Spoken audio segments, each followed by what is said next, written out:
Tonton video ini sampai selesai agar Anda tidak gagal paham.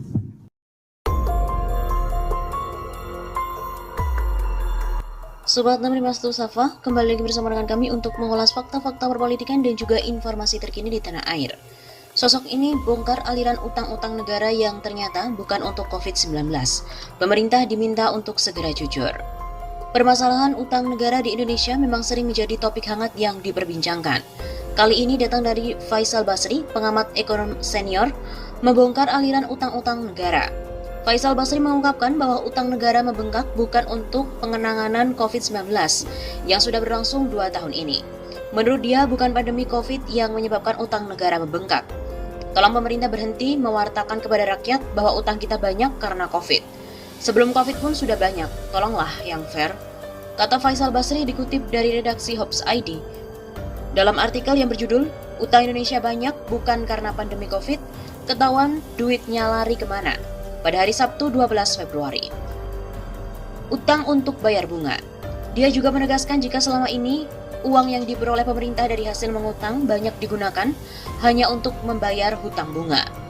Faisal Basri ingin mencoba mematahkan klaim selama ini tentang utang negara dipakai untuk belanja modal pemerintah. Siapa bilang belanja modal pemerintah yang menyebabkan utang semakin besar sangat tidak betul, kata Faisal Basri. Kemana belanja negara dari utang yang paling banyak? Bayar bunga. Di era Pak Jokowi, pertumbuhan pembayaran bunga pinjaman itu naik 180%. Tertinggi, kata Faisal Basri. Menurut Faisal Basri, belanja modal untuk pembayaran infrastruktur, sementara itu bersumber dari utang BUMN.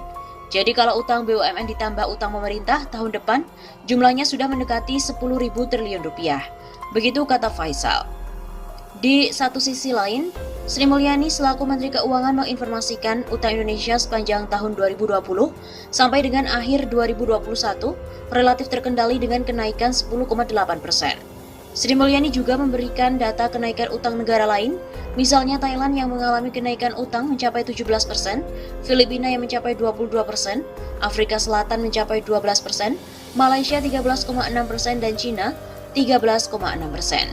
Ini adalah salah satu cara untuk melihat apakah policy design yang kita lakukan relatif bekerja cukup baik dan efektif untuk menangani COVID dan juga dampak ke perekonomian. Begitu kata Sri Mulyani.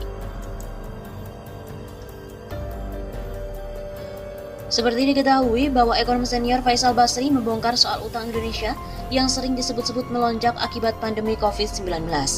Menurutnya, pandemi COVID ini bukan penyebab yang membuat utang Indonesia melonjak. Tolong pemerintah berhenti mewartakan kepada rakyat bahwa utang kita banyak karena COVID. Sebelum COVID sudah banyak, tolonglah untuk fair, kata Faisal. Selain itu, Faisal Basri juga menuturkan bahwa duit hasil mengutang lebih banyak dipakai untuk membayar bunga utang. Hal ini sekaligus mematahkan klaim bahwa duit utang digunakan untuk belanja modal pemerintah. Siapa bilang belanja modal pemerintah yang menyebabkan utang semakin besar? Sangat tidak betul. Kemana belanja negara yang paling banyak? Ya bayar bunga. Di era Pak Jokowi, pertumbuhan pembayaran bunga pinjaman itu naik 180% dan ini tertinggi. Ucap Faisal Basri dalam acara talk show yang tayang di kanal YouTube Helmi Yahya pada 9 Februari 2022. Belanja modal untuk pembiayaan infrastruktur sementara itu bersumber dari utang BUMN. Jika utang BUMN ditambah dengan utang pemerintah, tahun depan jumlahnya sudah mendekati 10.000 triliun rupiah. Begitu tuturnya.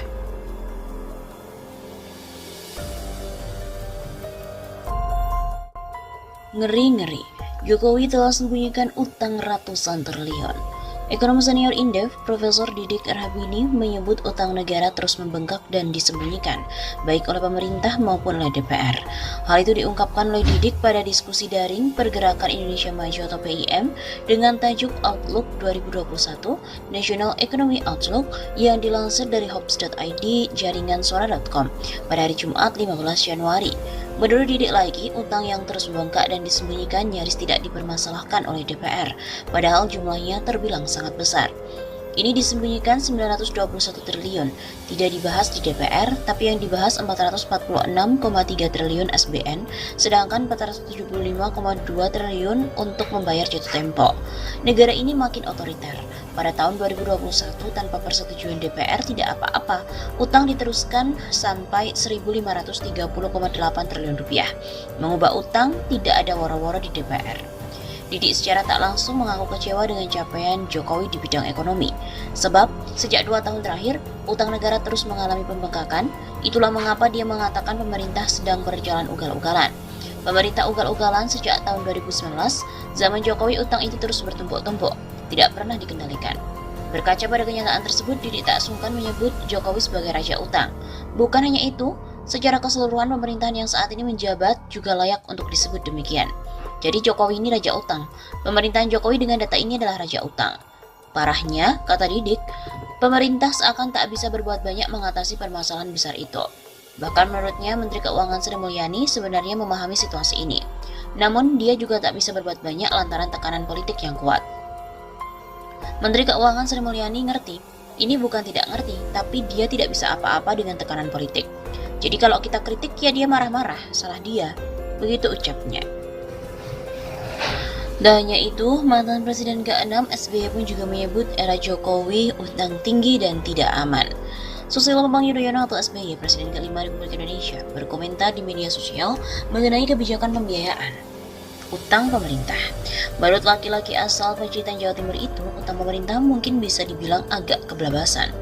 Utang yang ada menurut saya sudah sangat tinggi dan karenanya tidak aman. Persoalannya bukan hanya meningkatnya rasio utang terhadap PDB Indonesia, tapi yang berat adalah utang yang besar itu sangat membebani APBN, membatasi ruang gerak ekonomi kita, begitu tulis SBY. Pada 2019, rasio utang pemerintah terhadap PDB adalah 30,18%, naik dibandingkan tahun sebelumnya yaitu 29,78%. Tahun lalu, rasio ini melonjak tajam.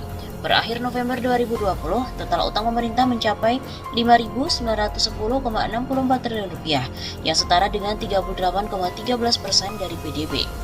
Namun 2020 sangat berbeda. Pandemi virus corona membuat pemerintah harus menjadi juru selamat.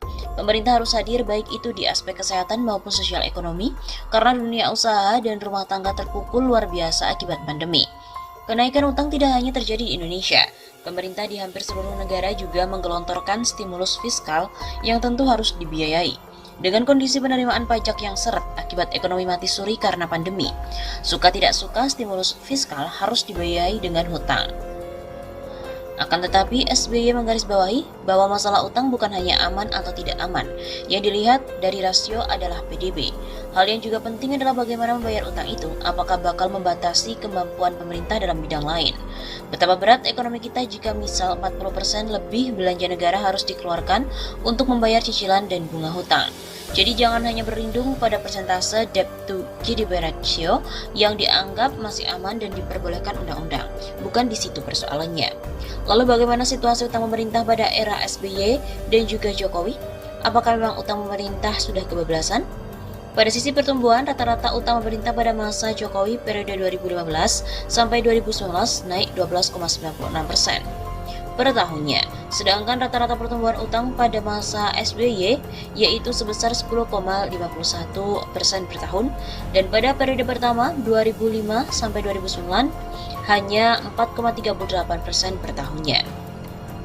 SBY juga menyinggung soal pembayaran bunga utang yang membuat manuver APBN menjadi terbatas. Apakah pada masa pemerintahan Jokowi pos ini semakin meningkat? Selama 2015 sampai 2019, rata-rata rasio pembayaran bunga utang terhadap belanja negara secara keseluruhan adalah 10,56% per tahun. Sedangkan pada 2010 sampai 2014 adalah 7,36% dan 2005 sampai 2009 ada di angka 10,83%. Rasio pembayaran bunga utang era Jokowi lebih tinggi ketimbang SBY periode kedua, tapi lebih rendah ketimbang pemerintahan SBY jilid pertama.